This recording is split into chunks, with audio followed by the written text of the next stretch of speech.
Italy has been one of the protagonists in the not always easy path to build a Europe without borders and customs barriers. In many cases, Italy has hosted key events for the community history. This role was played by Italy even before the EU was created, when, as early as autumn 1941, Altiero Spinelli and Ernesto Rossi put the principles underlining the European Union in a manifesto for European federalism. In fact, the movement for European unification grew out of the turmoil that consumed the continent in the first half of the 20th century. Altiero Spinelli, who was an Italian political theorist and a European federalist, was inspired to make a fundamental change to European governance to ensure that those events would never occur again. While in confinement of the island of Ventotene in 1941, he began his famous manifesto Per un'Europa libera e unita, for a free and united Europe, with the economics professor and political activist Ernesto Rossi. In this important document, they call for a federal unification of Europe.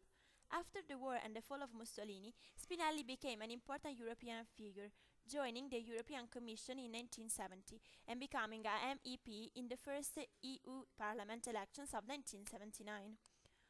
According to Spinelli, the only way to emphasize all European people and to deliver scattered minorities from the whims of electoral majorities was to form a unified democratic state. His manifesto is centered on the crisis of modern civilization that has its foundation on the principle of liberty. Here are a few of ideas of a united Europe contained in the Spinelli's manifesto. The division of Europe in single nationalist states has to be abolished. A European federation is the only conceivable guarantee that relationships with American and other peoples can exist on the basis of peaceful cooperation. The constitution of a steady federal state would break economic authorities, the backbone of totalitarian regimes. The federation would have sufficient means to maintain common order, while each state would retain its autonomy according to the particular characteristics of the various people. Italy hosted many of the key events in the Europe history. Following the adoption of the euro in 2002, the role of Italy in the European life has changed over the years. Italy had a primary role in leading the transition to the single currency, thus marking the permanency in the EU politics.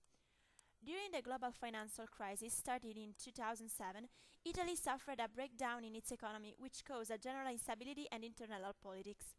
The country has had to change several governments and adopt numerous reforms in order to be able to meet the financial standards set by the European Union.